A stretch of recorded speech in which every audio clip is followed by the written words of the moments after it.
Hey everyone, and welcome back to the channel. So today, let's take a look at the 2026 Nissan Pathfinder Platinum 4-wheel drive. This model is finished off in Boulder Gray Pearl with the gloss black roof, and MSRP is just over $56,000.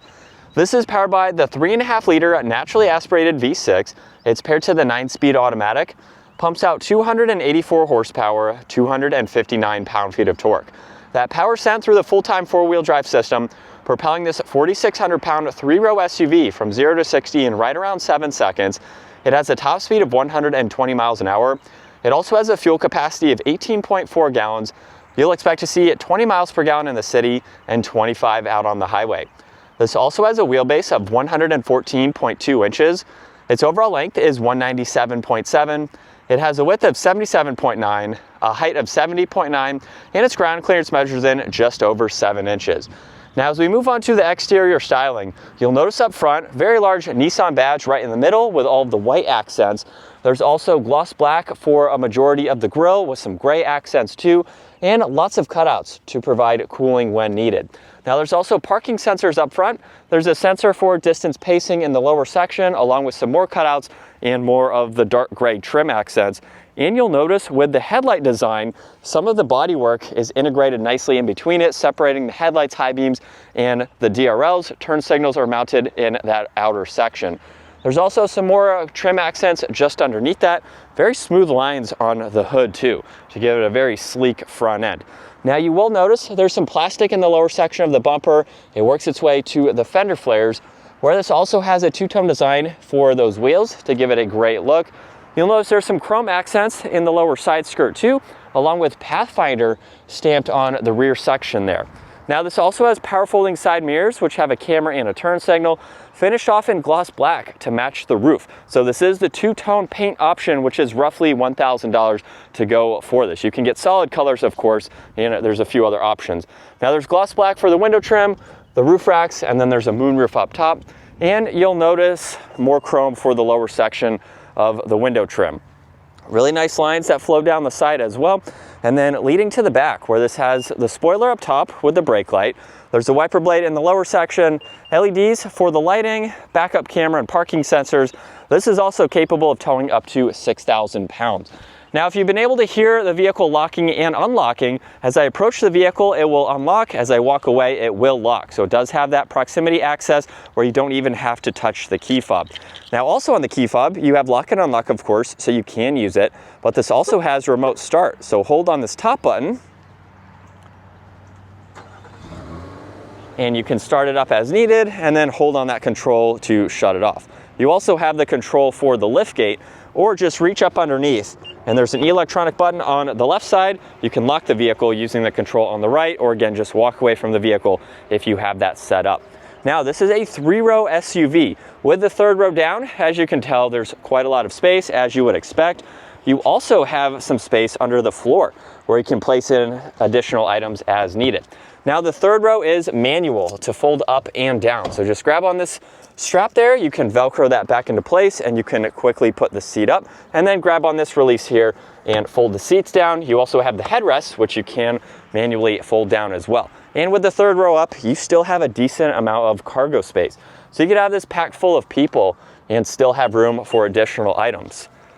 And then as we work our way to the interior, not only do you have that proximity access, but you also have the controls on all 4 door handles. So if you don't happen to have that set up, you can just grab the door handle or use that control to lock the vehicle. Now, this does have manual sunshades. You'll notice the brown interior. There's storage in the lower section, and you have 2 cup holders and additional storage up top, which is nice to see. Pathfinder is also an illumination for the door sill, and then this model has the captain's chairs with this removable section that you can take out, of course, as needed. You get a lot more storage in that section too.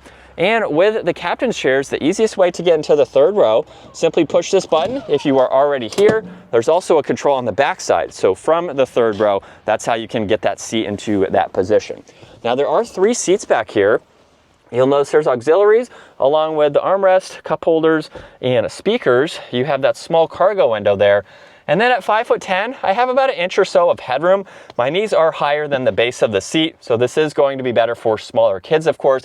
This is a smaller size 3-row, but it's still functional to have people back here, just maybe not adults. I could ride around for a short amount of time if I really needed to, and the seats also recline too. So that definitely helps in being a little bit more comfortable depending on your height. So it's a little bit tight, but it is doable if you need those extra seats. And then you can quickly lock the captain's chairs back into place. And at 5'10", I have a lot more space up front. Now, these seats do move forwards and backwards, so that can accommodate your rear passenger legroom. Now, there are storage pockets. You have heated seats. There's all of the climate adjustments as well, where you'd like the air to go, and then auxiliaries down below. And then at my height, I have about the same amount of headroom, and you can recline these seats just a little bit further. There's also the armrest, so that way you can get nice and comfortable riding in the second row. So definitely plenty of space, lots of versatility for people and additional space. Now up front, this does have memory seating adjustments, the side mirror controls, window adjustments, and then more storage down below. And then the power operating front seats with the two-tone design. Very nice interior combo with this exterior paint. Now as we hop in, we can start this up. You'll notice this has a leather-wrapped steering wheel. There's also paddle shifters on both sides. On the right side, there's all the cruise control settings, along with voice commands and Bluetooth. On this left side, there's volume, tuning, and then the rest of the adjustments to go through the digital gauge cluster. So currently, the tach is on the left, miles per hour is on the right side. And then if I use that scrolling dial for this current page, we can go up and down, look at some of the safety information, and then start scrolling left and right. Under settings, you have quite a lot to get into, including the head-up display, and you can monitor all of this information, even customize it as needed. So getting into all of this here, you have a good bit to look at. Now if we go back, we can go into the home screen, which is basically a clean setup here, so you don't have any information to show.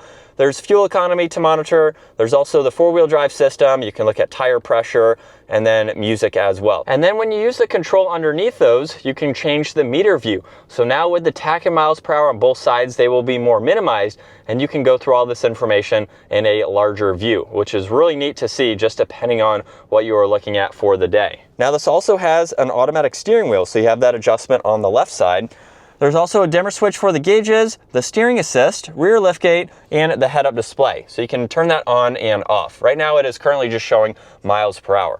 Now this also has Bose for the audio. There's one air vent. And then with the giant infotainment system, you have a good bit to go through. So you'll notice the split design here with all of these apps, and you can swipe through, even add some as needed. You have a home button on the left side, along with a shortcut to get into music. You can get into your phone. And then this last 4 squares, you can even get into My Q Garage. And then a few other apps like Android Auto, Apple CarPlay, and there's a few shortcuts in the lower section. Now between the air vents down below, there's hazards, tuning. You do have a control for the camera, so you can quickly pull that up and look at the 3D view, and then of course get into the rest of these settings here. So very nice to have that shortcut. You can push on it a few times, just depending on the view that you would like to see. And then volume is located right in the middle. Pathfinder is stamped in that trim accent. And then you also have the heated steering wheel along with some controls for your rear climate. So once you have that on, you can get into your rears, turning them on and off as well. And then you have your front climates, of course, along with heated and ventilated seats. Now underneath that, there's wireless charging with several auxiliaries tucked away. You get a little bit of storage along with cup holders. And then this is the gear selector. So slide it forwards to get into the camera system. So you can quickly get through all of those angles, and then slide it back for drive, and now you can pull up your forward camera. There's also the manual setting and then park located on top. Auto hold and the e-brake are behind that, along with engine start stop, and then this has several different driving modes. So you can toggle between those within the gauge cluster here, and depending on how you need your 4-wheel drive system to react, you can get through all of these as needed, which is very helpful. Now you'll notice there's plenty of storage in the armrest. There's also a lock-in glove box, and you get this small tray just above it with this lip here. So you can place your phone or any smaller items like that for your passenger.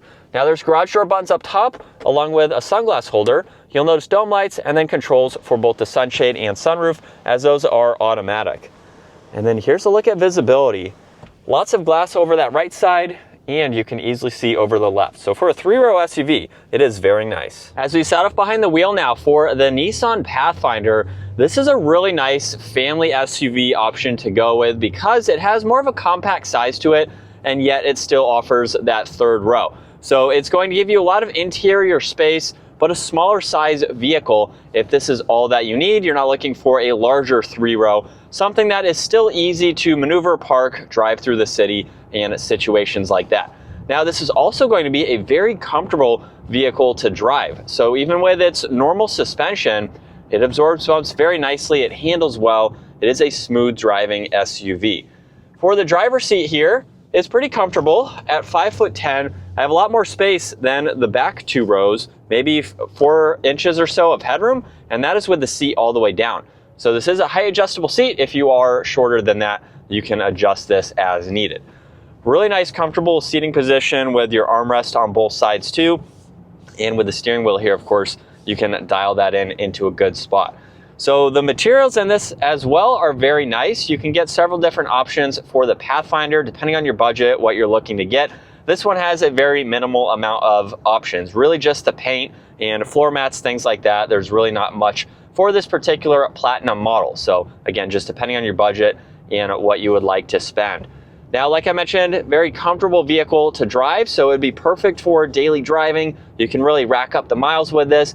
And I think what's going to draw a lot of people towards the Pathfinder is the naturally aspirated engine. A lot of manufacturers are going towards 4-cylinder turbos for vehicles of this size, and Nissan is still staying true to the naturally aspirated engine. So I think that is going to be a big plus factor for a lot of people.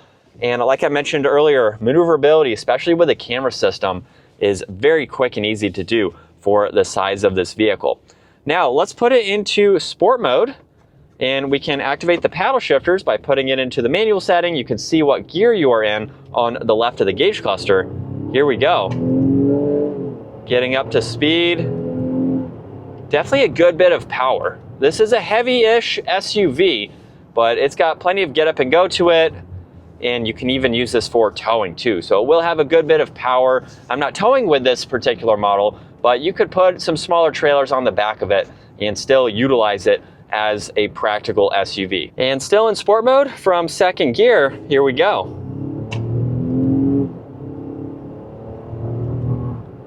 And as we get up to speed, the paddles are actually pretty responsive. So it's nice that if you would like to use them for this family style SUV, you have a little bit of sporty aspects that you can use as needed and then quickly put it back into eco mode or one of the other on-road performance settings. But this is what it's like to be behind the wheel for the Nissan Pathfinder. Really good outlook for your visibility up front and just in general overall. I like the fact too that you can fold those headrests down. They are currently up for the 3rd row at the moment. Would be nice if you had a control here to fold them down while driving, but you can move those out of the way for some better visibility if no one is in the back. Other than that, very nice materials for this model and very competitive for its pricing with the rest of the competition and what is available. So if you're looking for a really nice daily driver, one that has that NA engine too, not many other 3-row SUVs of this size still have the naturally aspirated engine. So I think this has a healthy amount of power compared to some of the competitors, with especially the weight of this vehicle. But this would be a very comfortable and smooth daily driver and just something you can rack up the miles on, hauling people around, smaller trailers, or just other additional cargo items that you have. But that is going to wrap it up for the 2026 Nissan Pathfinder. If you enjoyed today's video, give it a huge thumbs up and consider smashing that subscribe button so you can stay up to date with our daily uploads, and I will see you all in the next video.